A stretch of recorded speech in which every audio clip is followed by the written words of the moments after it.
Muy buenos días para todos nuestros asociados a ASDEM, a quienes acompañan en el auditorio en este segundo foro sobre derechos humanos organizados por el Comité de Derechos Humanos de ASDEM.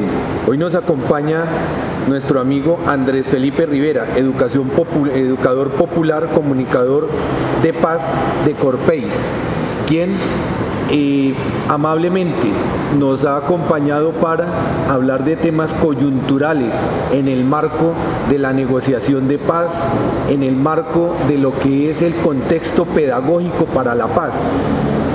Pues como tiene que ver en estos momentos para el país frente a lo que fue la firma de los diálogos de paz, su implementación, pero también los procesos que en este momento cursan, ya con el Ejército de Liberación Nacional, pues con miras a firmar también un acuerdo de paz.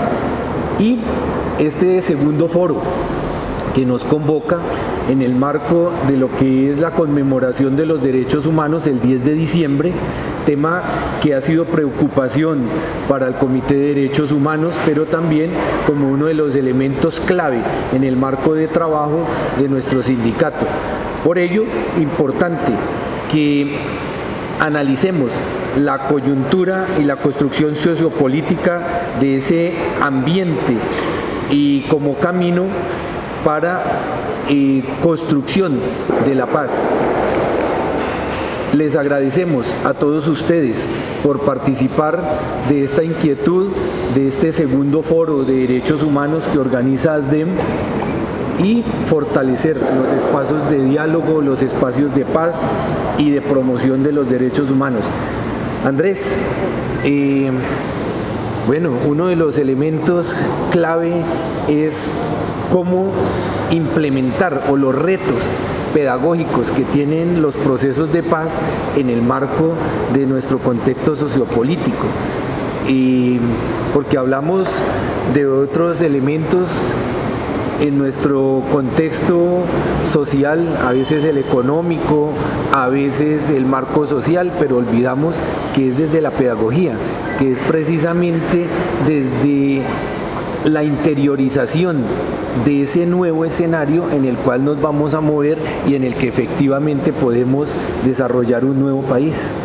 Claro que sí. Entonces, cuéntanos tu apreciación frente a todos estos elementos y las vivencias también que has tenido acompañando estos procesos desde el marco pedagógico. Muchas gracias, compañero. De igual manera, un gran saludo a quienes nos acompañan hoy aquí en el auditorio y quienes nos miran desde los espacios en donde están transmitiendo este conversatorio Foro de Derechos Humanos.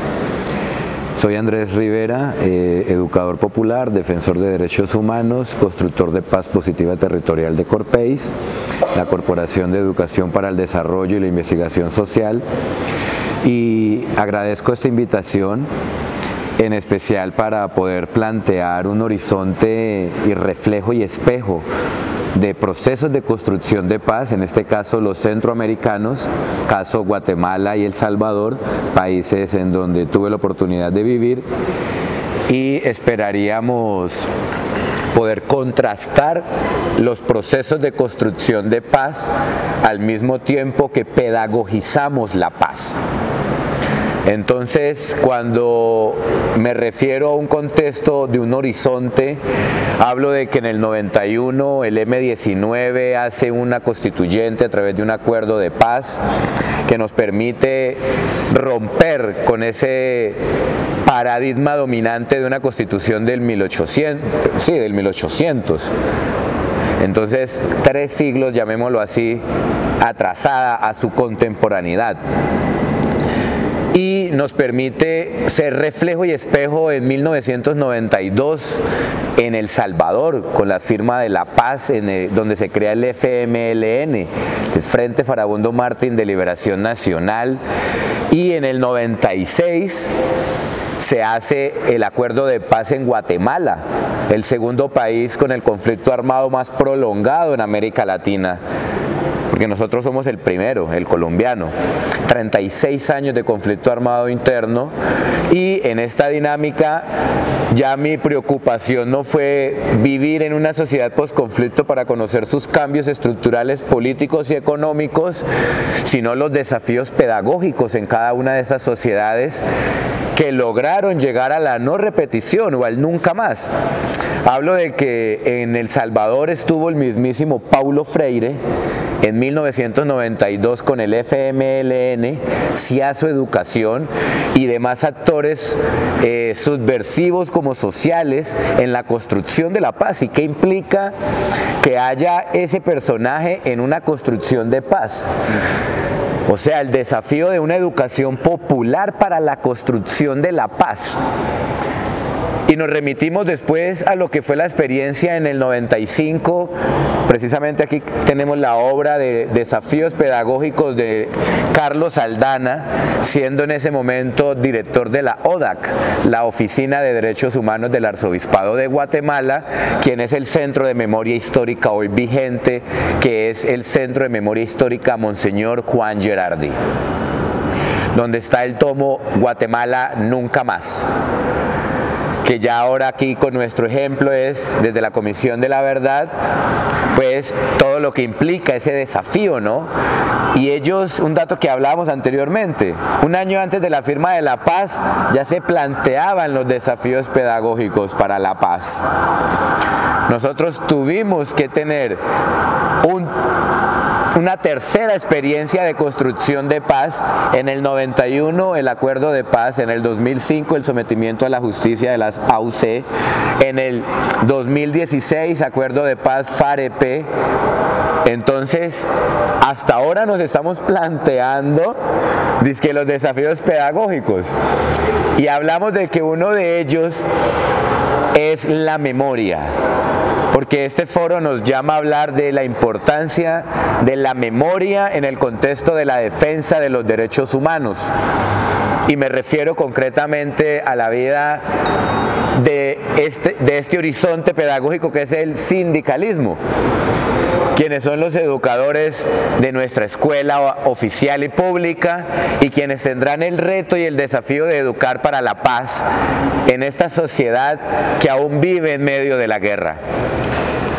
Entonces, hacemos alusión a estos acuerdos para contrastar procesos de paz que son democratización, pero que no se pueden sostener sin una pedagogía.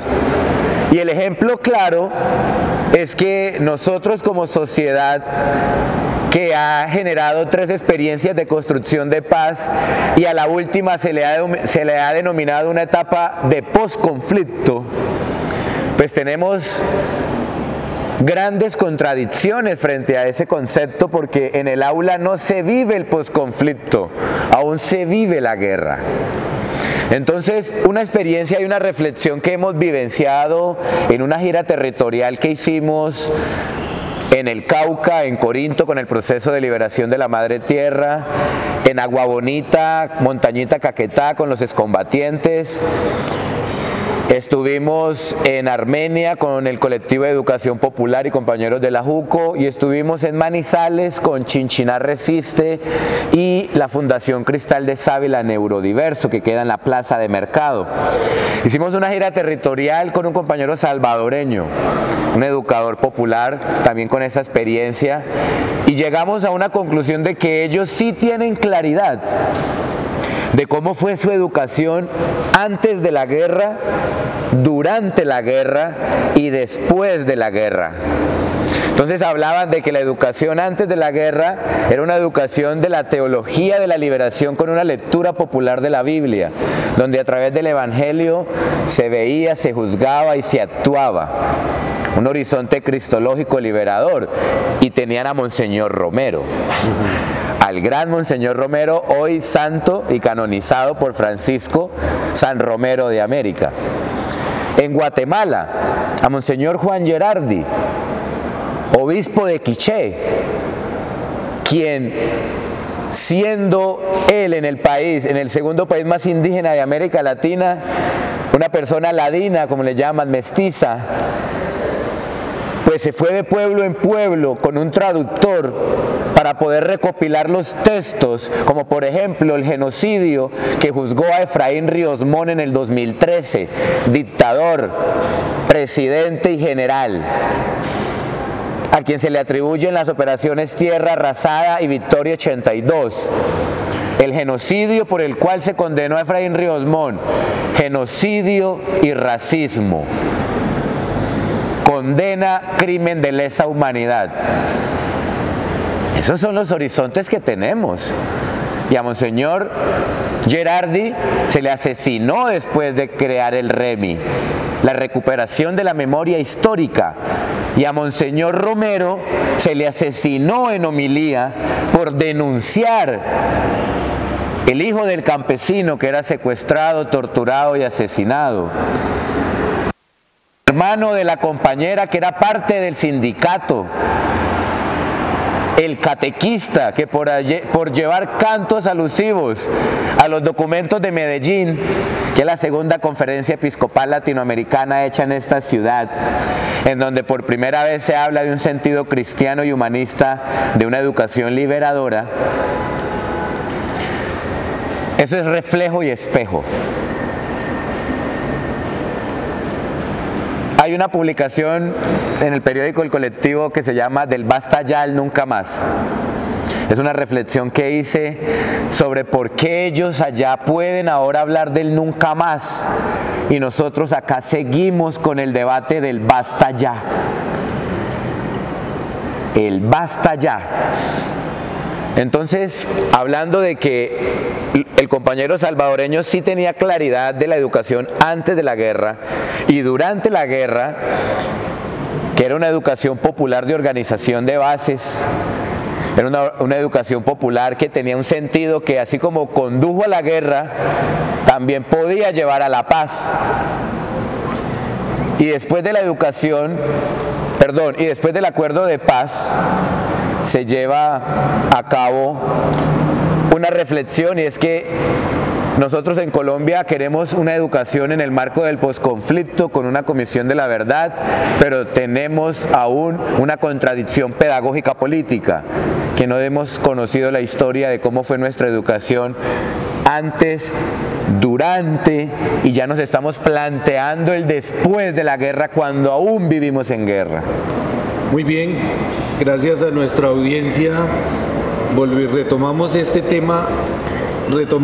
tema tan interesante de la pedagogía en el marco de los procesos de paz con nuestro expositor Andrés Felipe Rivera. Andrés, este tema precisamente de la reconversión, digámoslo así, de las aulas, en el cual en este momento no solamente nos enfrentamos al tema pedagógico de cómo abordar la paz en las aulas, sino también de cómo los niños llegan al aula pero no se encuentran tampoco con una alternativa para poder expresar sus vivencias y quizá tener un fenómeno de vivencia distinto desde lo que es el tema de la paz y el tema también del no conflicto. Entonces, ¿cómo vamos a pensarnos desde la pedagogía para estos niños y estos actores también, porque no solamente son los niños, sino son sus padres y todo el contexto social en el que vivimos, en el que siguen siendo estigmatizados por seres combatientes o por haber participado de estos procesos? Vale, voy a empezar porque la categoría de no conflicto creo es un horizonte no válido, porque siempre hay conflictos. Y en esta dinámica lo que hay que aprender a diferenciar es que siempre que hay violencia hay un conflicto, pero no siempre que hay un conflicto debe haber violencia. Eso nos permite entender la perspectiva positiva del conflicto. El aula tiene que, en términos de memoria, ¿no? En términos de derechos humanos, de memoria histórica, tiene que permitirse pedagogizar la categoría de paz.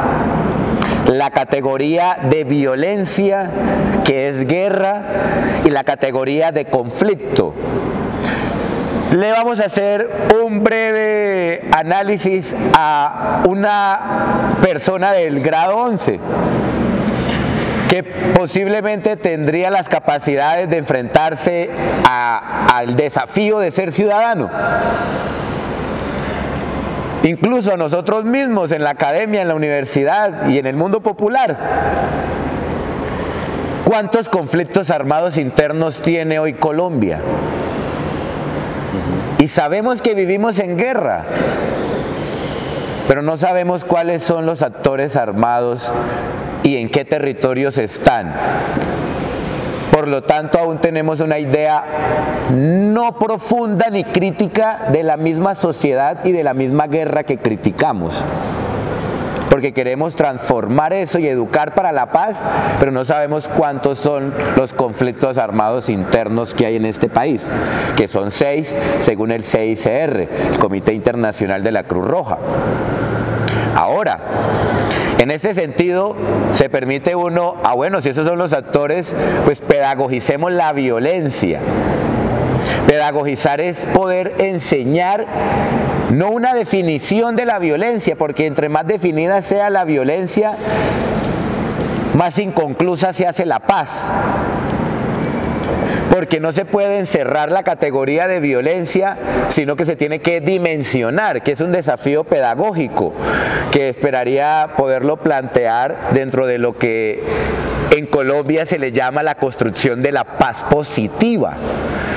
Pero remitámonos a cómo hacer que desde el aula se puedan dar esos contenidos, y eso me hace recordar precisamente esta obra de Carlos Aldana, donde habla de una pedagogía testimonial y donde se permiten unas categorías de entender que de la verdad como memoria histórica, porque esa es la categoría de memoria histórica, para la verdad, para aportar a la verdad.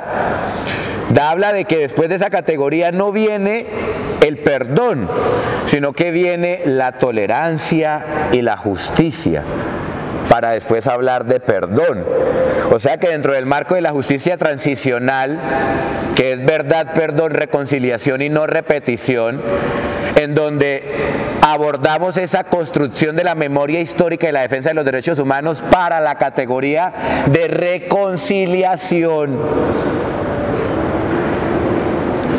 Es un desafío grande estructurar ese plano filosófico, ético, político y pedagógico para el aula. Entonces habla de que tenemos dos diálogos y tenemos que dejar de pensar que la escuela es la última palabra. Entonces habla de que hay un contenido programático del hecho educativo que es la escuela a la sociedad. Y es entonces hoy cómo la escuela se prepara para el informe de la Comisión de la Verdad, ¿no? Yo lo pongo por ese ejemplo. Ahora, el otro sentido, que es el que nos hace falta, y es la complementariedad de la pedagogía testimonial y de la sociedad cuyos contenidos programáticos son la realidad, el secuestro, la extorsión, el reclutamiento de menores. ¿Cómo hacemos que eso llegue al aula? No, está muy bien plasmado en las estructuras que plantean los grandes intelectuales de la Comisión de la Verdad, y han creado metodologías para que ustedes las adapten. Pero ¿cómo adaptamos entonces el contenido programático de la cultura de la comunidad en la cual está la escuela? Eso es un desafío grande. Entonces, en este sentido, invitamos a que pedagogizar la paz, la violencia y el conflicto, que espero poderlo desarrollar ahora cuando les hable de la cultura de paz positiva, es poder entender de que hay ese diálogo y que tienen que ser ustedes quienes lo articulen. Porque no es suficiente lo que viene de la institucionalidad. Y otra cuestión, en la pedagogía testimonial, todo nos interesa escuchar, No hay un discurso de una víctima que sea más importante que el de otra. Aquí no son macrocasos o casos como nos los plantean. Aquí son valores deseados y rechazados. El valor deseado de la paz, el valor rechazado de la guerra. Andrés, efectivamente la sociedad y quizás nosotros como educadores también no hemos dimensionado la trascendencia que tiene este momento histórico. Hemos vivido ya varios procesos, no es el primero, pero a estos dos últimos se le ha dado gran trascendencia, sobre todo por la resistencia en muchos sectores.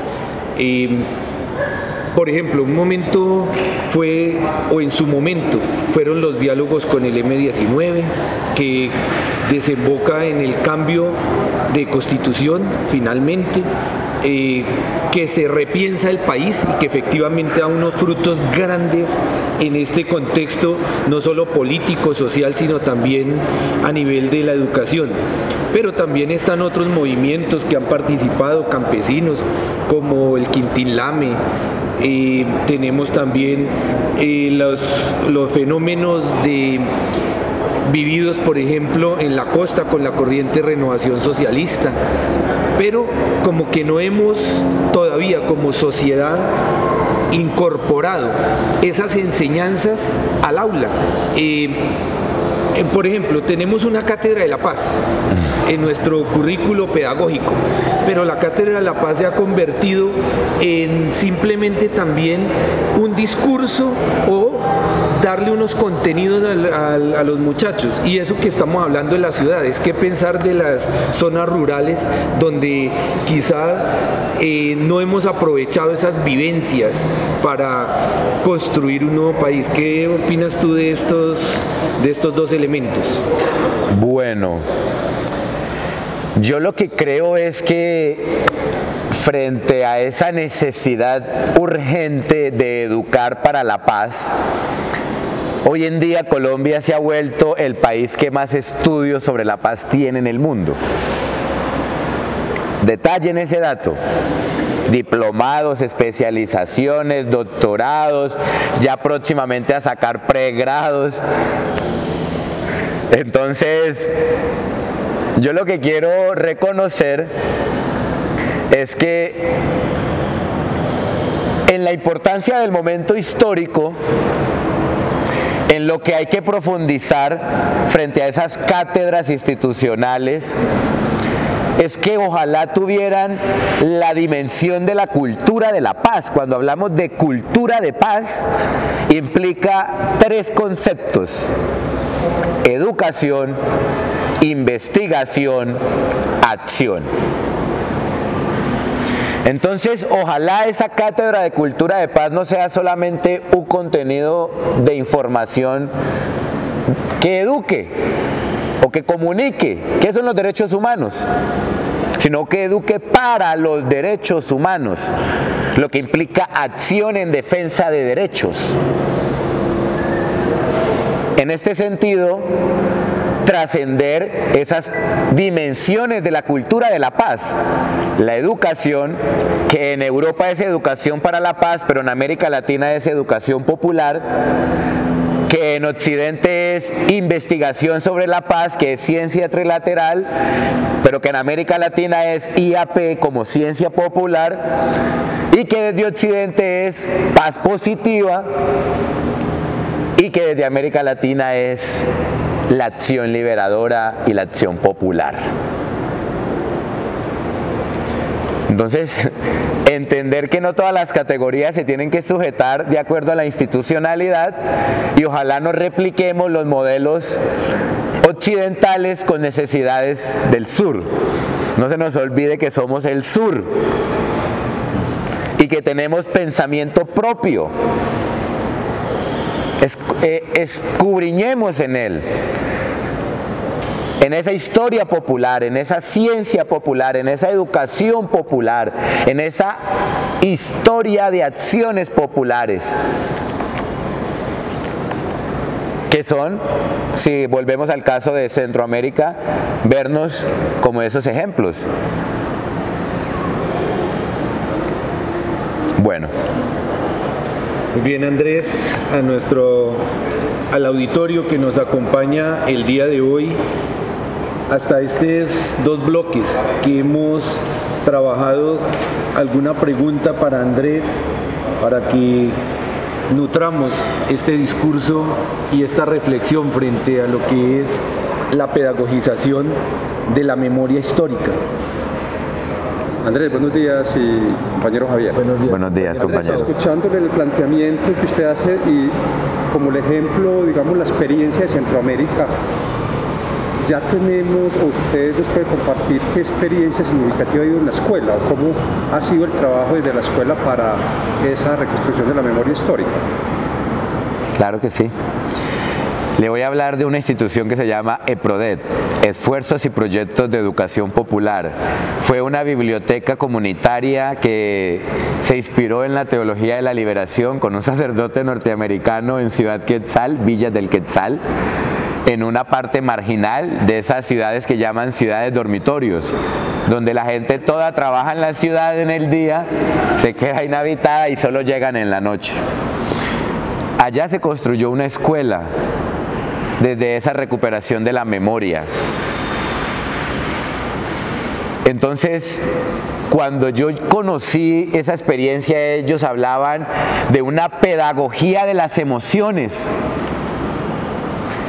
Y yo me quedé como, bueno, una pedagogía de las emociones, porque a uno le enseñan que la pedagogía crítica, que la constructiva, que la radical. Bueno, pero la pedagogía de las emociones. Entonces se plantean un desafío acorde a la necesidad de su comunidad y con ello construyeron una escuela que después el sistema educativo terminó legitimando, porque termina educando para las mismas habilidades, las competencias básicas de la ciudadanía, ¿no? Leer, escribir, sumar, restar, multiplicar, dividir, en este sentido, historia. ¿A qué me remito?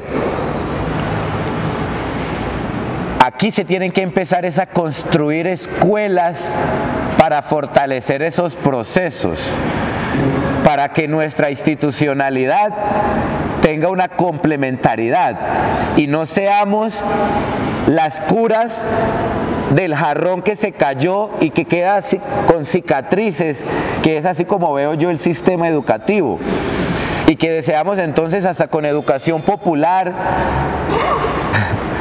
institucionalizarla y llevarla al aula como queriendo hacer remiendos. Entonces existen esos 2 caminos y esos 2 horizontes. El de remendar las heridas de nuestra institucionalidad con esta necesidad que nos permite revitalizar los contenidos, replantear un modelo pedagógico o crear nuevos horizontes, incluso dentro de la misma aula. Ojalá en este planteamiento para con el compañero, esa fue la experiencia que yo vi. No de una institución que se hizo con los contenidos programáticos de la memoria histórica o de la construcción de la paz, sino que se forjó en medio de la guerra hacia la paz que buscaba la sociedad. Y terminó el sistema educativo dándole la institucionalidad. No tienen agua, eso sí ahora. Lo sé porque trabajé allá y no tienen agua, una de las necesidades básicas y estructurales. Pero educan para la paz, pero siguen siendo ese ejemplo. Entonces los invito a que conozcamos esos horizontes que aquí en el norte del Cauca, por ejemplo, les podría hablar de las escuelas del buen gobierno, en donde se hacen procesos de recuperación colectiva de la memoria histórica. Y con esto usted llega y le preguntan, ¿y usted por qué es que está invadiendo tierras?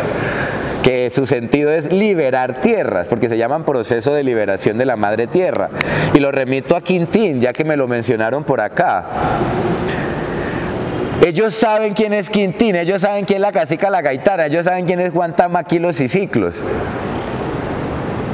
y saben que tuvieron títulos coloniales y que los perdieron en la República Estado-Nación, y que empezaron a ser terrajeros, a trabajar por un pedacito de tierra ante feudales terratenientes, que se organizaron, conformaron la primera guerrilla indígena en América Latina, Quintín Lamen, y con ella la recuperación de tierras documentada por Marta Rodríguez, que les invito a ver ese documental que es hermoso. Después la plataforma primera, la plataforma política de lucha del primer movimiento social indígena en América Latina, y es que el CRID, Consejo Regional Indígena del Cauca, ellos tienen claro eso. Y ahí se forman para hacer gobierno, que son satuesh, ahí se forman para hacer guardias indígenas, que son jihuetetnas. Lo sé porque también conozco esa experiencia y vivo esa experiencia. Entonces, qué diferente, ¿no? Qué diferente eso al aula con la cual yo me formé. Sí. Yo soy del agrotécnico mixto de Belén de los Andaquíes, Caquetá. Bueno, creo que por ahí. ¿Y alguna otra pregunta, compañera Gladys?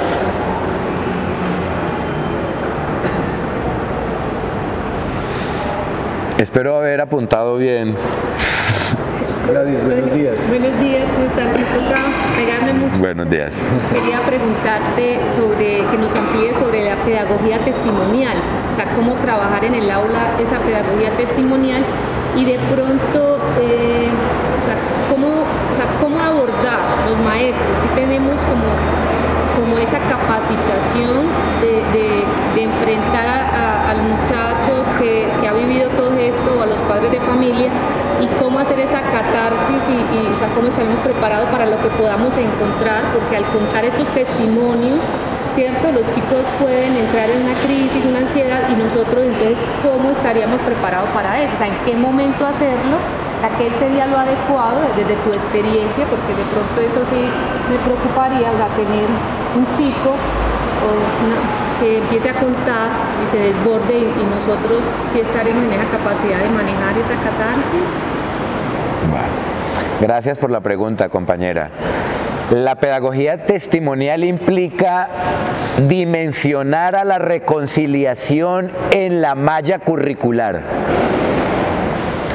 Y dimensionar a la reconciliación en la malla curricular implica que el perfil del docente tiene que ser un mediador de conflictos, porque los va a crear en el aula. Entonces, no negociador, usted no va a negociar los conflictos que se crean entre los estudiantes por sus mismas dinámicas. Usted tendría la capacidad de mediar, porque dimensionar la reconciliación en la malla curricular implica generar prácticas educativas de resolución de conflictos en el aula. ¿Y cómo hacemos eso?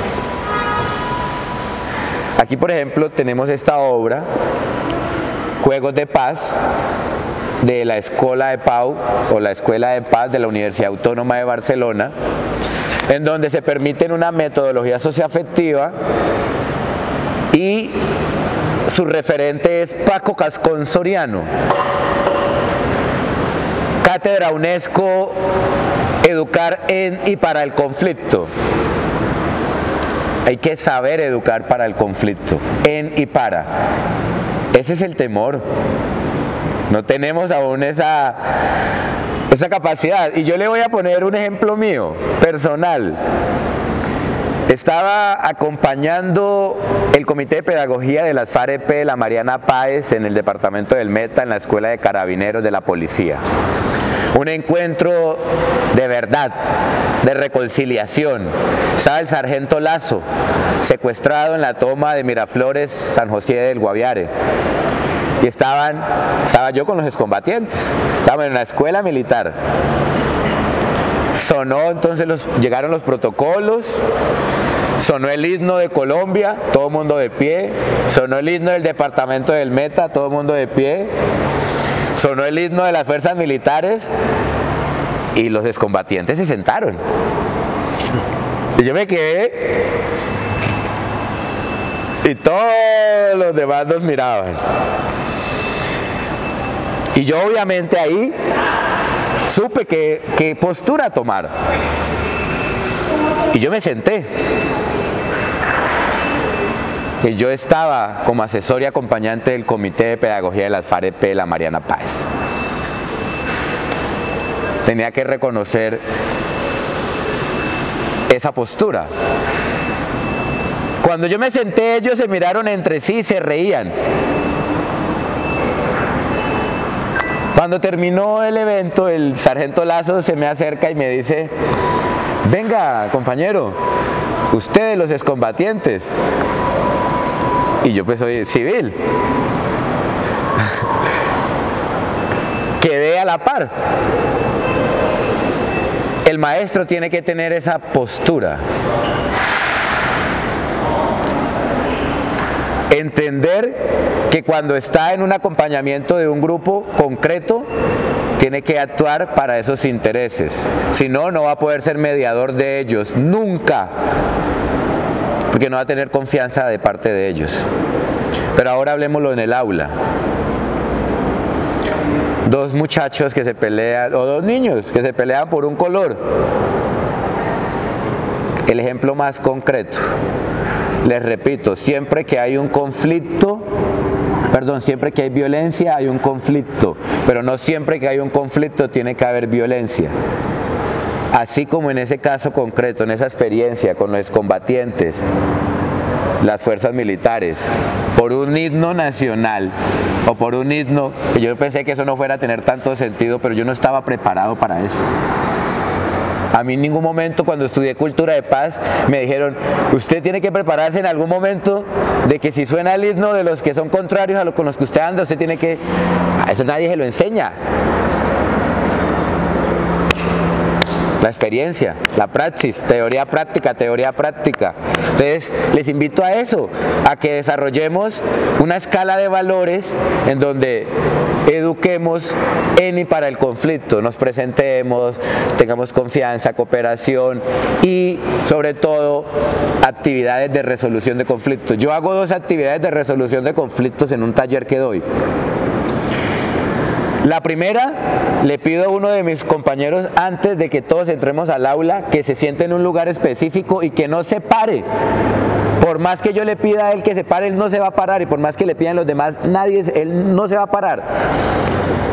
Y usted viera qué problema se forma cuando yo digo que es que yo no voy a empezar el taller hasta que el compañero no se pare de esa silla. La gente lo levanta a la fuerza. El otro, divido el grupo en 2 y me hago en la mitad y digo que hay un solo camino y que se tienen que unir. Y el camino es una línea que yo trazo hasta de manera imaginaria. Me siento ahí y hago rabietas y me pongo bravo. Obviamente entro en un papel, ¿no? Y se me han intentado pasar por encima, me han cogido de las manos y de los pies y me han tirado a un lado. Con universitarios, con líderes sociales. Ahora el aula. Les comento estas experiencias porque no tengo otras más y no me voy a inventar otras para querer explicar la pregunta que me hiciste de cómo llevar eso al aula. Entonces yo te comento de mis experiencias concretas. ¿Vale? Muy bien. Ese tema precisamente que vamos a abordar, esperemos, es ese desafío de educar en derechos humanos. ¿O qué esperamos como sociedad, como maestros, cuando hablamos de educar en derechos humanos, educar para la paz? Ese es uno de los retos fundamentales, porque también los maestros nos hemos visto inmersos en una situación, y es cómo contextualizar y cómo abordar el tema de derechos humanos, el tema de la paz y el tema de la pedagogía. Vale. ¿Qué esperar? ¿Cuáles son los retos? ¿A dónde queremos llegar con ello? Porque pues en mucho sentido tampoco nos coge como fuera de base, digámoslo, como maestros, abordar estos temas. Vale. Y nos hace falta otro, el DIH, el Derecho Internacional Humanitario. O sea, el problema jurídico que esto implica para nuestras instituciones, claro. Aparte de las instituciones, son principios de distinción, como por ejemplo, que no puede haber un actor armado al lado de una escuela, sea cual sea, incluyendo el mismo ejército. Entonces yo quiero hacer un paralelo en cada uno de ellos y en especial darles un enfoque en términos de construcción de paz. Los derechos humanos, sí, hay que saber desde 1948 la Declaración Universal, saber que hay 30 puntos, saber que hay una dimensión en 4 horizontes: derechos civiles y políticos, derechos económicos, sociales y culturales, derechos colectivos, derechos de minorías. Pero de nada sirve, llamémoslo así, tener este contenido de información si no es aplicable, si no es llevado a la praxis, en el aula. Entonces, hablamos de que la cultura de la paz es educación, investigación, acción. Los derechos humanos son dimensión educativa. En este sentido, Colombia hoy, considero, no se le hace suficiente con solo hablar de derechos humanos. Tiene que abordar el derecho internacional humanitario. El derecho internacional humanitario plantea más el sentido de construcción de investigación, porque implica, por ejemplo, la presentación de informes para violación del derecho internacional humanitario. Y eso es una narración, un testimonio, una relatoría de, por ejemplo, tal actor pasó tal día, hizo tal situación. Y eso es una denuncia. Y para eso se encargan las oficinas de derechos humanos y en especial la Cruz Roja Internacional en territorio para poder hacer ese acompañamiento. Pero ¿cuál es la acción? La acción es que la sociedad civil tenga el protagonismo de poderse defender en ese marco jurídico, que es un recurso humanitario, y que la educación tiene que permitírselo saber. Si no, vamos a estar en una contradicción pedagógica y política de educar del aula para adentro y en este entendimiento no permitirnos el verdadero sentido de saber qué es los derechos humanos, qué es el derecho internacional humanitario y cuál es la construcción de la paz. Y aquí voy a entrar en un tema que espero ustedes, quienes nos acompañan, quienes tienen una hojita, lo grafiquen. Es la etapa en donde vamos a pedagogizar la violencia, la paz y el conflicto. Entonces les voy a hablar de la teoría de la violencia de un teórico noruego, creador de la investigación sobre la paz, que se llama Johan Galtung. Tiene una obra que se llama Tras la violencia, los efectos visibles e invisibles de la guerra y la violencia. En esta explica el marco de la justicia transicional, cuya experiencia es sudafricana, pero en el entendimiento de unas teorías que son unos triángulos.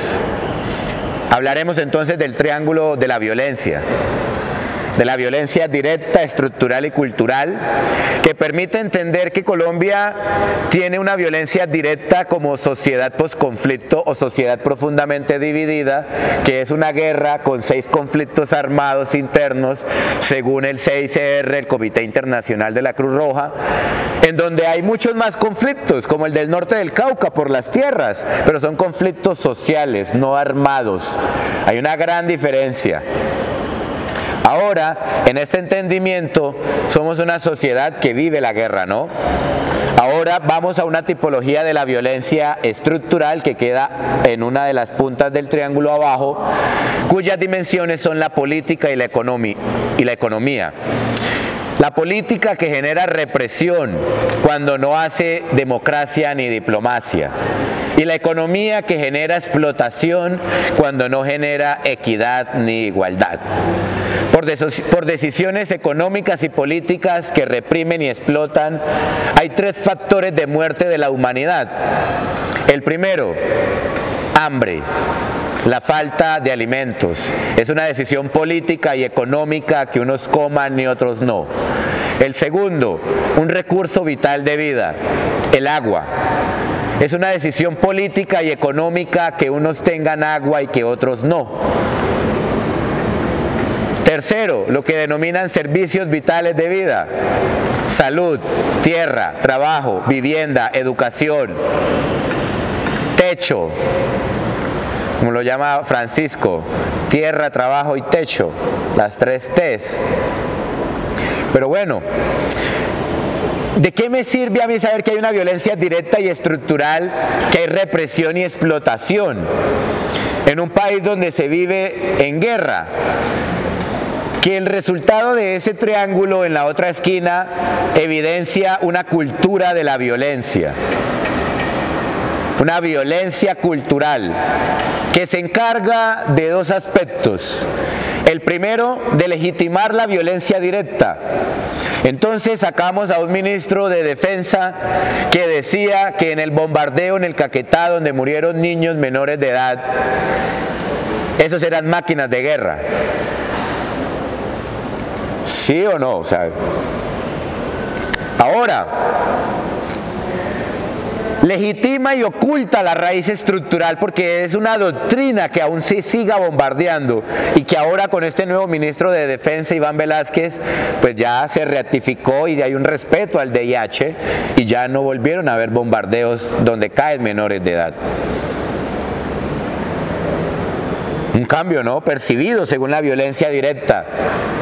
Y una decisión estructural que se permite ver en una cultura que hoy puede decir ya no bombardeamos niños. En este país ya no bombardeamos niños. Eso tiene que generar una conciencia, ¿no? Ahora, esa teoría del triángulo de la violencia me hace dar a reconocer que hay un horizonte en el que se dimensiona la violencia directa, estructural y cultural y aparecen 5 categorías de paz con la que ahora nos habla el gobierno. La primera es Eirene, la paz griega, la paz de los hombres bellos, sabios, esbeltos, donde las mujeres no eran libres y había esclavitud e iban a la guerra. Una paz aristócrata. La segunda es la línea socrática, platónica, aristotélica, en donde nos hace conocer al pacificador de Roma, que es el conquistador de Roma, Alejandro Magno. Entonces es una paz aristócrata que empieza a invadir, que es la paz con X, y es la paz cristiana. La paz grecorromana cristiana, que en latín representa, si quieres la paz, prepárate para la guerra, que es la paz con X que hay encima de nuestras cruces en muchas iglesias. Contradicciones como la que hay una escuela en medio de un batallón. Pero son las contradicciones con las que vivimos. En este entendimiento, esa paz, que es una aristocracia, es entendida hoy desde la percepción de la violencia estructural, que es la falsa paz, de saber que hay una paz negativa. Con el acuerdo de paz de la FAREP se firmó ese acuerdo de 5 puntos en donde hay una fase de desmovilización, dejación de armas, reinserción social.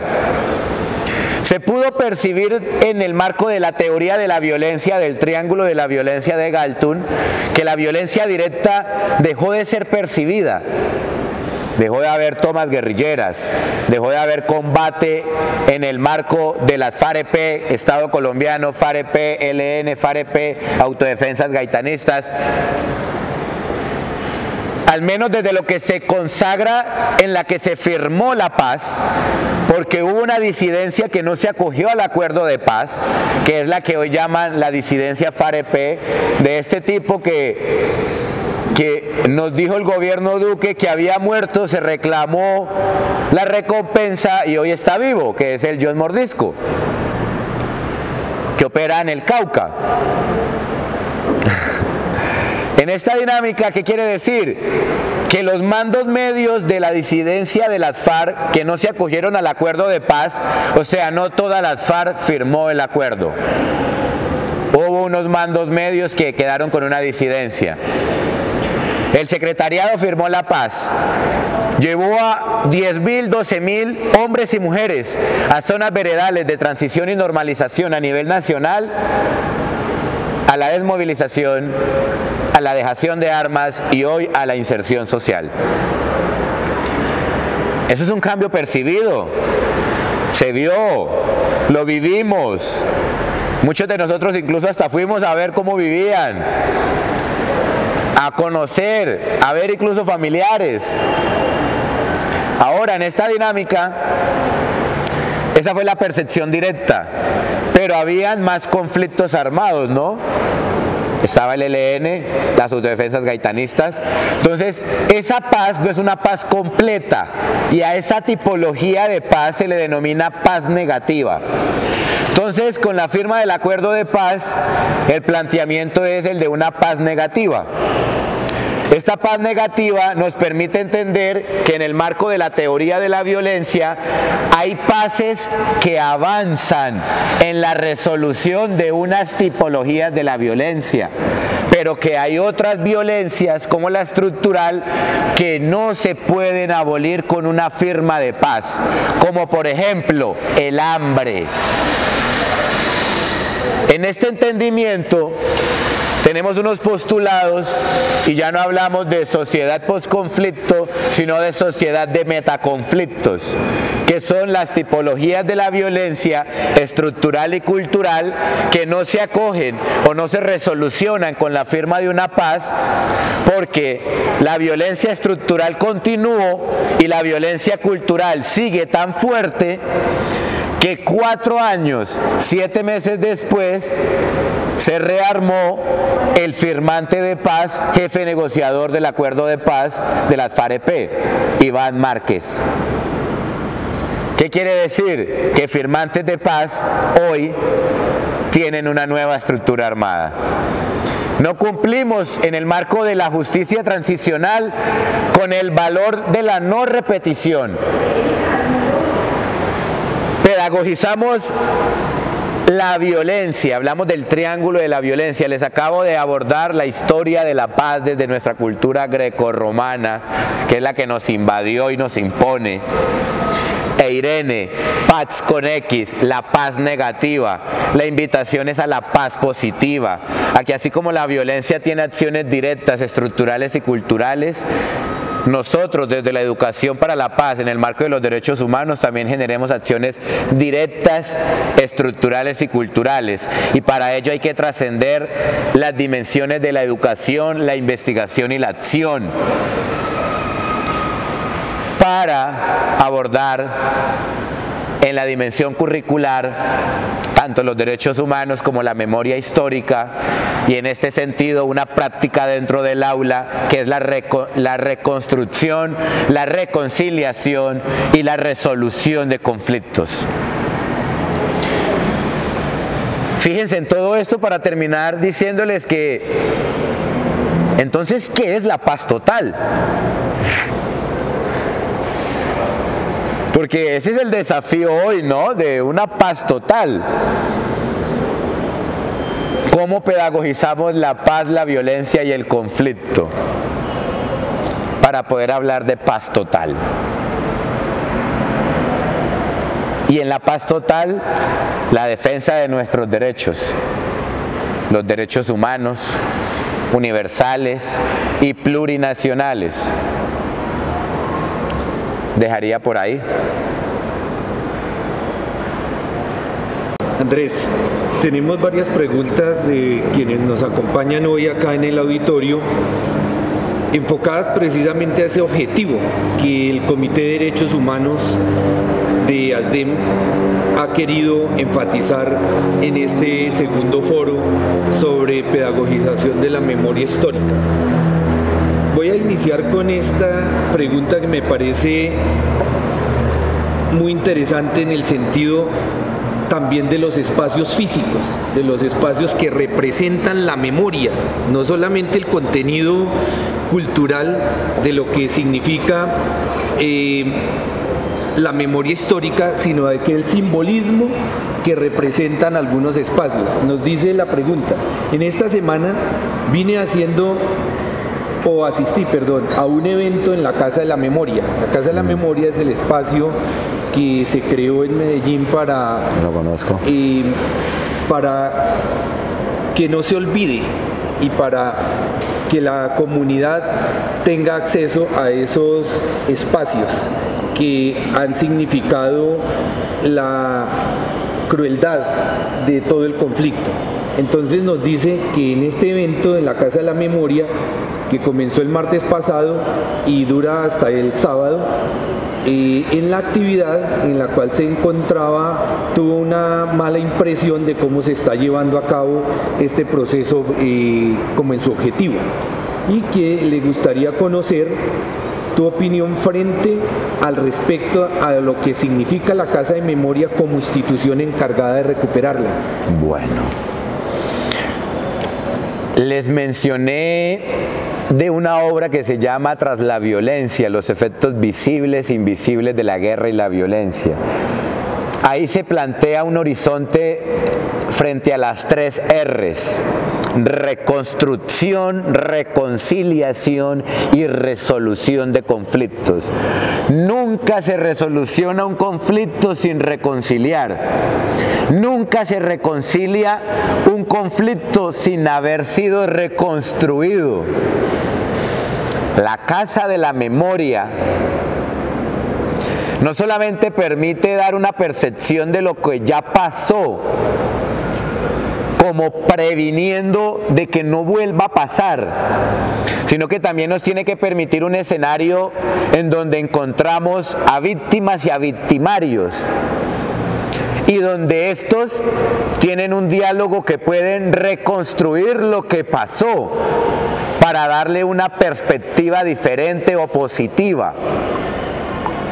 Yo quiero recalcar que la Comisión de la Verdad o las Casas de la Memoria son uno de los enfoques de la reconciliación que implica la teoría de la construcción de la paz.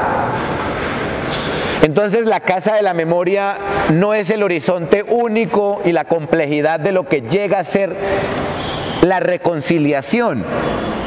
Existen muchos otros enfoques, como el teatral, en donde hay memoria viva, porque nos ponen en escena lo que pasó y hasta nos lo hacen revivir cuando participamos de ese escenario. En algunos momentos en donde se plantea, yo le voy a llamar a esta categoría la resiliencia, que es esa capacidad de trascender los límites. Entonces, frente a esa pregunta de Casa de Memoria, primero plantear que es una de las dimensiones de la reconciliación. Tiene que abordar esa categoría. Segundo, es un espacio para el encuentro de quienes se tienen que reconciliar en esa memoria. Y tienen que estar las víctimas y los victimarios. Y tercero, estando el escenario, estando víctimas y victimarios, se tiene que permitir el horizonte de la reconstrucción. Y la reconstrucción es algo que permite entenderse con reparación y justicia, en mi percepción personal. Pero lo que debería ahondar más en ese escenario es que, sabiendo que ahí está el contenido de una memoria,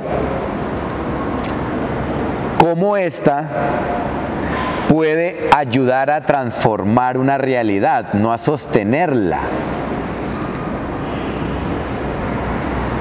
Y en este sentido, tenemos que ser muy claros que la reconciliación es el cierre de un conflicto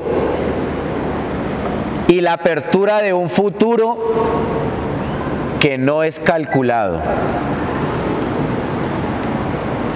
O sea, después de la violencia puede venir otra ola de violencia. Y esa casa de la memoria está para que no se repita precisamente o un Pablo Escobar o una Orión. ¿Sí me hago entender? Si hay una reflexión sobre esto complementaria, esperaría la dijeran, pero es lo que considero frente a esa pregunta de casa de memoria. ¿Tiene, compañero? Bueno, sí, yo quisiera como hacer alguna complementación a lo que nos acaba de contestar el expositor, ¿sí? La cuestión es la siguiente. Me parece que esto es algo muy complejo. Esto de la memoria, del recordar, es algo muy complejo y trae muchas cosas añadidas. Por ejemplo, el perdonar, ¿sí? El olvidar, ¿sí? Que pienso yo va más allá del perdón. Porque cuando uno logra perdonar, entonces ya puede decir que olvidó. Perdón, cuando uno logra perdonar, puede decir que ya está en capacidad de olvidar, ¿sí? De dejar eso atrás, de dejar todo eso atrás. Pero es que yo no sé, uno llegar a pedirle a esta gente que le tocó vivir estas cosas y decirles que perdonen, ¿sí? Es mucho. Yo creo que para ellos es muy difícil. Y prácticamente a mí me parece que se les está exigiendo. Prácticamente a ellos se les está presionando para que perdonen, se les está manipulando, ¿sí? Y me parece que eso es un error, porque es que cuando nosotros queremos hacer una catarsis, ¿sí? Prácticamente eso es lo que hay que hacer aquí, una catarsis, ¿sí? En el pueblo, ¿sí? Esto es un trabajo muy tremendo de exorcizar todos esos demonios, ¿sí? Los demonios que llegaron a hacer todas estas atrocidades que hicieron y los demonios que dejaron en la gente, porque es que estos demonios permanecen en ellos, ¿sí? Lo más natural es que haya venganza, que haya deseo ¿sí? de contestar toda esa brutalidad, ¿sí? Entonces, a mí me parece que se les está como a estas gentes se les está... Yo hablo de ellos, ¿no es cierto? Pero yo no sé, yo creo que muchas veces nosotros también estamos ahí sin darnos cuenta, ¿sí? Pero no, sí hubo unos pues que directamente les tocó pues ver cómo eran violadas sus mujeres ahí al frente de ellos, cómo eran asesinados sus padres, el padre que los alimentaba, ¿no es cierto? Que era el sostén de la familia. Pues todas estas situaciones que uno puede ver, ¿no? Porque más o menos conocemos. Entonces se le está obligando prácticamente con una serie de personajes que mandan allá, que hablan de amor, de reconciliación, de paz y unas cosas muy bonitas. Pero es que para ellos es muy fácil hablarle a esta gente de eso y tratar pues de meterlos en este caos, ¿no es cierto?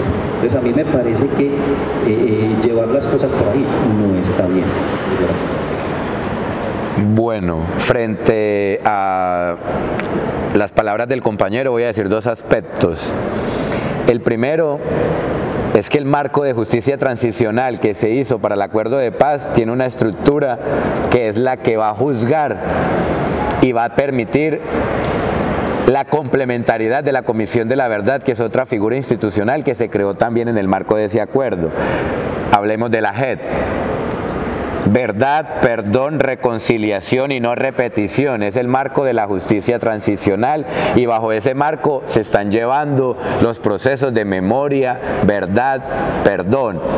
Pero como mencioné anteriormente en los desafíos pedagógicos, por más marco de justicia transicional, ¿eso cómo llega? Entonces hablaba Carlos Aldana de que él no pasaba de la verdad al perdón sin antes haber tolerancia y justicia.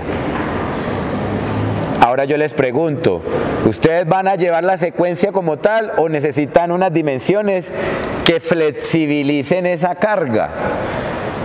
Ustedes van a hablar de verdad y perdón, y aquí voy en el segundo tema, ya en el segundo contenido de la misma reflexión, y es que aún hay victimarios que tienen sus hijos estudiando. Entonces, qué duro hablar de verdad cuando el señor que desplazó, sabemos su nombre, su apellido, pero no lo podemos nombrar porque ¡ay, qué calor! ¡Qué peligro!, ¿no? Le voy a poner un caso. En el sur del Caquetá, en Belén de los Andaquíes, también tienen estos debates, y allá se llevó a Marina Caireta Sampere, que es una de las educadoras para la paz y de los grandes referentes. Lo llevó la Secretaría de Educación Departamental para que se empezara a hablar de paz positiva. Y entonces abordaron temas como el de la memoria, la verdad. Y en ella conocí la obra de un director, de un rector de una institución educativa que planteaba que era muy difícil hablar de memoria histórica en Belén de los Andaquíes cuando aún los victimarios viven en el pueblo. Y eso pasa acá también en Medellín. Y eso pasa a nivel nacional. Es que les quiero comentar algo también dentro de las lecturas de la conflictología o de los conflictólogos, y es que se reconoce que si la violencia o la guerra tiene 60 años, tenemos que haber vivido 60 años en paz, o al menos en una transición a una etapa sin armas, para poder contrastar los 60 que hemos vivido. Es como una balanza. Y ustedes están muy desnivelados en esa balanza, porque les toca ahora ya. Con un marco de justicia transicional que hacia allá tiene que ir el valor pedagógico deseado del aula, que la institucionalidad lo impone, que es la reconciliación, pero con los victimarios aún viviendo en la realidad. Entonces, ¿cómo? ¿Cómo? Eso no tiene respuesta. Yo no tengo respuesta a eso. Hay recursos, como la pedagogía testimonial, como las metodologías que ahora nos va a brindar la Comisión de la Verdad, como los juegos de paz. Pero en realidad, el verdadero desafío es crear las metodologías participativas adecuadas para el contexto. Toda la teoría que usted quiera acá y toda la metodología de afuera, de cuerpo para afuera, o sea, en el aula. ¿Cómo volvemos metodológico un diálogo de víctimas y victimarios? Ahí les invito a que conozcamos una categoría que se llama justicia restaurativa. Los europeos son muy amplios en este horizonte, pero nosotros somos los que ponemos los ejemplos y las experiencias que ellos teorizan.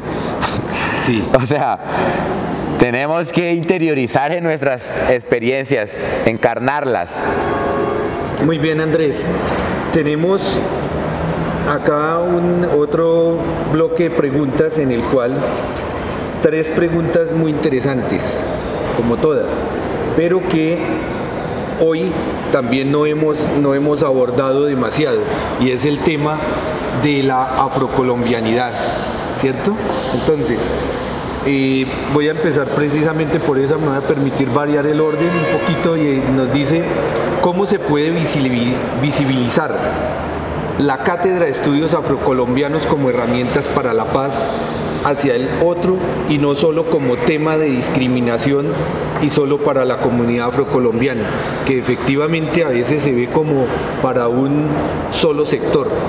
No sé si te hago las tres de una vez. Esa primera. Sí, para no perder la secuencia. Las futuras revoluciones y transformaciones estructurales de este país serán luchas constituyentes. Y este país no es plurinacional. Dejemos esa claridad. Este país no es plural. Entonces, creo yo que esa cátedra es el impulso a esa constituyente plurinacional de verdad que necesita este país. Porque ni los campesinos ni los afros hoy son reconocidos por la Constitución. Bueno, no como los indígenas, si vamos a comparar en términos de ciudadanía. Indígenas y mestizos. Y eso es porque nos remite a otro tema. Nosotros aún no hemos ahondado en la colonialidad del poder.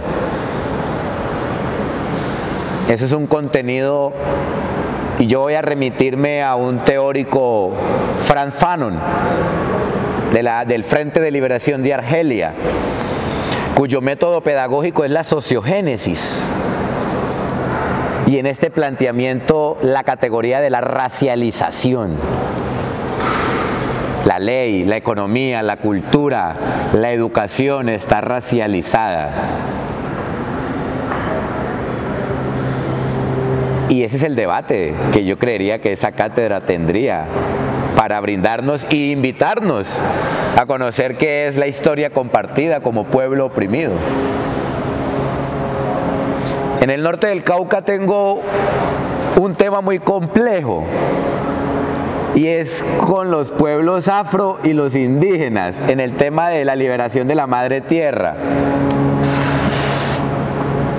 ¿Y a qué me remite esto?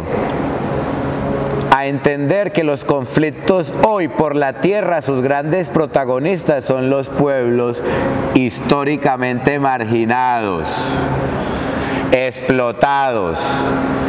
Y los indígenas dicen que ellos están ahí antes que los afros.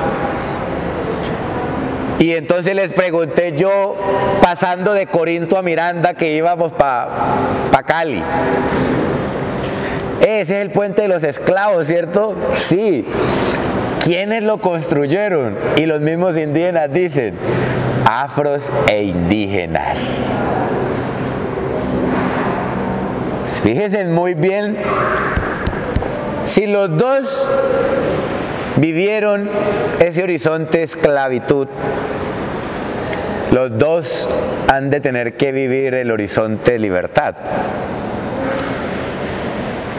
Esa es la lucha, y en este momento son pueblos enfrentados por ingenios azucareros, pero eso es un tema que...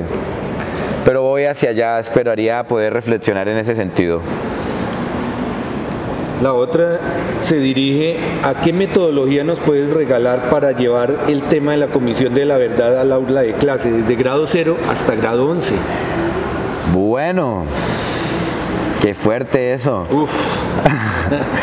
Pero yo diría que más que metodología, método pedagógico. Los invito a que conozcamos el método pedagógico de concientización de Paulo Freire, alfabetización, posalfabetización, síntesis cultural, contenido teórico, subjetivo, síntesis cultural, decisión. Los invito a que conozcamos el método sociogénico de Frantz Fanon, objetividad como condiciones estructurales y subjetividad como interiorización de la racialización, o sea, de que yo también esclavizo, oprimo, exploto y reprimo. Es una reflexión como ser. Bueno, al menos yo diría que les comparto esas dos. Ahora, frente a la concepción indigenista, el horizonte del buen vivir. Y como metodologías participativas, invito a que conozcamos la de los juegos de paz, que tiene una metodología socioafectiva que consiste en hacer vivir un escenario determinado. A mí no me gusta el término concreto de lo socioafectivo cuando es de arriba abajo, porque el planteamiento es, bueno, ¿y cómo le enseñamos a los niños noruegos la sed de África? ¿No? Cuando aquí es, bueno, ¿y cómo le explicamos a los niños que vienen del desplazamiento forzado que hay que volver a la tierra? Cambia, ¿no? Creo que cambia un poquito. Y ahí es donde invito entonces a que seamos creativos. A que así es, la teoría plantea esto, pero metodológicamente, ¿cómo lo volvemos propio? Bueno. Andrés, esta última pregunta que nos pasan, quizá más que una pregunta, una invitación. Y es si has pensado en crear una revista o libro para llevar al aula de clase el tema de la Comisión de la Verdad para los estudiantes. Y aprovecho antes de que nos contestes para decirte que nuestro sindicato, ASDEM, tiene esta revista que llama Palabras Maestros, en las cuales estamos varios maestros plasmando estos pensamientos frente al quehacer pedagógico. No solamente te la comparto, sino la invitación para que nos regales estos pensamientos y estas reflexiones en un artículo para nuestra revista. Claro, y bueno, que sí. La pregunta, ¿has pensado en eso, en un libro, en una revista para llevar al aula de clase este tema de la Comisión de la Verdad a nuestros estudiantes? He pensado sí en un libro. Tengo material pedagógico desde la Corporación de Derechos Humanos, en la que coordino una escuela popular. Nuestro contenido se llama Pedagogizar la educación popular y la cultura de paz con la Escuela Popular Corpéis. Ahora tenemos una propuesta de educación, investigación, acción, y esperamos compartirla a sus correos. Pero que haya un contenido directo hacia la verdad, Comisión de la Verdad, publicación en algún periódico frente a temas de verdad. Pero no me he enfocado hacia allá aún. Sí tengo que reconocer que lo que he construido es en el marco de la construcción de la paz positiva territorial. En eso sí me encuentro abordando un constructo teórico, un libro, que espero el otro año se termine y igual compartiré a ustedes. Muchas gracias. Bien, tenemos otra pregunta que es, creo que recoge el eje que hemos trabajado en este foro el día de hoy, y es cómo implementar el informe de la Comisión de la Verdad en nuestras prácticas pedagógicas, cuando en nuestras instituciones educativas se encuentran inmersas en contextos generadores de todo tipo de violencia y desigualdades, y donde se callan las voces de los maestros que se atreven a denunciar y se resisten al sistema. Esa es la pregunta, cómo implementar ese informe en nuestras aulas y donde existe ese marco de represión para el maestro también cuando expresa o cuando tiene otra alternativa fuera de la visión institucional. Yo vuelvo nuevamente al sentido de la doble ruta de lo que es pedagogizar. El contenido del aula a la sociedad y de la sociedad al aula. Creería yo que siempre va a estar incompleto cuando la sociedad no participa en la construcción de lo que en el aula se va a hablar como memoria histórica. Entonces, creería yo que la escuela se tiene que volver, primero que todo, volviendo al tema del perfil del educador como mediador, porque va a transitar conflictos, los va a crear incluso. Tiene que aprender a mediarlos, no a negociarlos. Porque la virtud es que el alumno aprenda a negociar sus conflictos y los resuelva de manera no violenta y creativa. Pero en este entendimiento quiero es plantear de que el aula, la institucionalidad, se tendría que volver un observatorio de acciones no violentas y de construcción de paz. Esa sería la forma en que el compromiso de toda la institucionalidad como comunidad educativa, que es padres de familia, el sector comercio, el sector, llamémoslo así, de agrupaciones como el de estudiante, el egresado, los padres de familia, todos construyamos eso. Es el cambio para todos y para todas, no solamente para quien va al aula. Incluso el mismo maestro va a tener que transformarse a sí mismo, porque él también es víctima o victimario y tiene que aprender a verse como tal.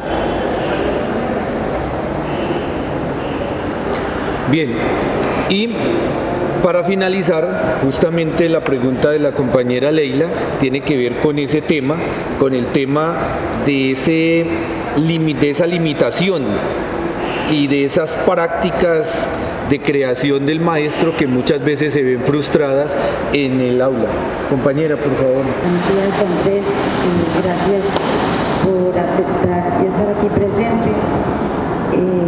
El tema que nos atrae el día de hoy realmente ha sido abordado de una forma muy constructiva, y mi pregunta va en la dirección de cómo podríamos nosotros los educadores hacernos visibilizar, hacernos escuchar ante los entes gubernamentales, en este caso Secretaría de Educación, cuando hacen contrataciones a los directivos en las instituciones educativas, en este caso rectores y coordinadores, y desconocen de pronto la practicidad en donde están ubicadas estas instituciones, y hacen que las dinámicas diarias de la labor docente sean sumergidas en legitimización de la violencia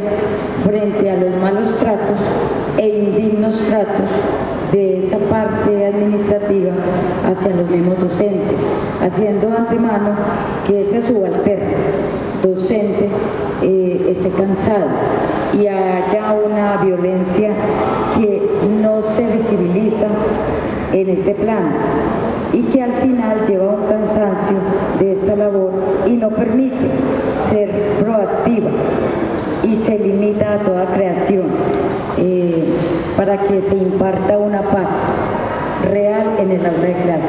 ¿Cómo podríamos hacer eso un poco más amigable y más amable dentro del aula de clase y no llevar esa violencia registrada al aula? Bueno, yo esperaría ser oportuno con lo que voy a plantear. Reconozco es que siempre las experiencias que he tenido son extracurriculares, o no le llamaría extracurriculares porque la educación popular no es el complemento de lo que no se hace en el aula fuera del aula. Yo quiero reconocer lo siguiente: la institución educativa también repite estructuras de violencia. Dentro de la teoría de la violencia cultural, una de sus fuentes es la escuela, porque en la escuela se repiten las estructuras de poder. Incluso Foucault lo habla cuando nos permite en su obra Vigilar y Castigar sobre el tema del panóptico, que es cómo se construye la cárcel, y también la similitud con la escuela. Entonces, la jerarquía institucional pues no permite unas prácticas dignas.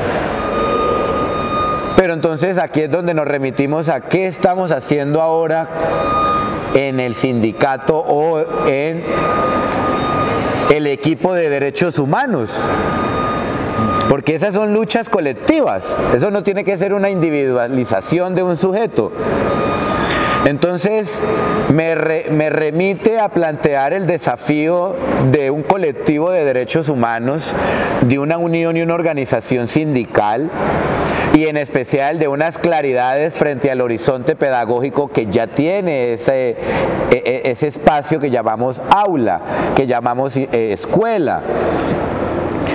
Yo plantearía eso porque voy a decir algo dentro de la libertad de cátedra constitucional, y es que por eso no trabajo para el sistema.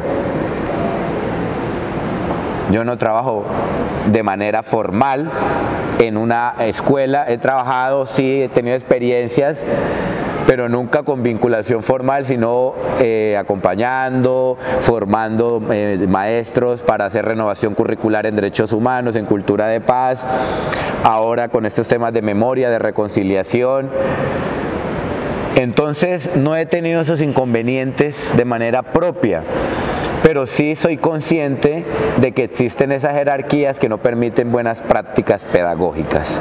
Entonces, en defensa de eso, el sindicalismo y los derechos humanos, que en este sentido sería una defensa de los derechos civiles y políticos. Andrés, muchísimas gracias por estos aportes hoy en el tema de pedagogización de la memoria histórica y estos dos temas que es Comisión de la Verdad y la Memoria Histórica en el marco del Foro de Derechos Humanos de la Asociación Sindical de Educadores del municipio de Medellín, ASDEM. Además, que una invitación para que sigamos compartiendo estos temas con los maestros, con los compañeros de otras organizaciones que nos acompañan, para que sigamos pensándonos desde la sociedad, desde la pedagogía, en la implementación de estos dos elementos que van a aportar para la discusión en el marco de las nuevas negociaciones, de la construcción de la pedagogía de la paz para el futuro y para la construcción de un mejor país. Quedas cordialmente invitado para un próximo encuentro, además a todos nuestros acompañantes y a todos nuestros asociados para que en la segunda parte nos acompañen con la docente investigadora de la Universidad Pedagógica Nacional de Bogotá, en el Piedad Ortega, quien trabaja con la pedagogía para la paz, memoria, verdad y justicia en el contexto del posacuerdo. En la segunda parte de este foro nos va a acompañar con este tema y una reflexión también sobre los elementos de la pedagogía para la paz y la memoria, la verdad y la justicia, que son el marco que hoy hemos trabajado desde el Comité de Derechos Humanos de ASDEM para todos nuestros asociados y como el marco y en el marco del Día de los Derechos Humanos este 10 de diciembre. Entonces a ustedes muchísimas gracias, a nuestros acompañantes y a quienes van a disfrutar de la transmisión para que nos acompañen también en esta segunda parte y continuar con la defensa de los derechos humanos y de la educación. ASDEM en procura y en defensa de la educación colombiana. Muchas gracias y continuamos en esta segunda parte.